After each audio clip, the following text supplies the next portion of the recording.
You changed. You're different. You're a sellout. And all the other ways that a person can say it. Don't let it bother you. You have to change. Life is constantly changing. Change is the only thing in life that is a constant. But yet for some reason, people seem to want to make you feel guilty for changing. You progressed. You improved. You became better.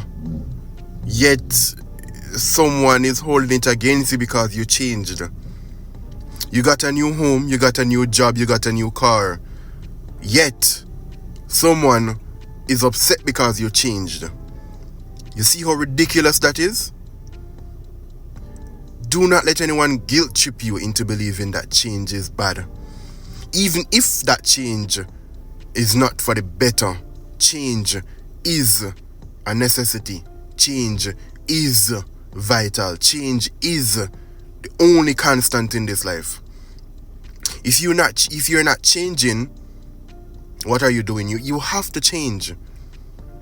You literally cannot stop change. Change has to come. Don't fear change, embrace change.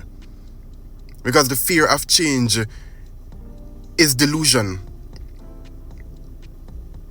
Change, my friend. Embrace it and watch yourself become better. Like, comment, share, follow. Just my thoughts.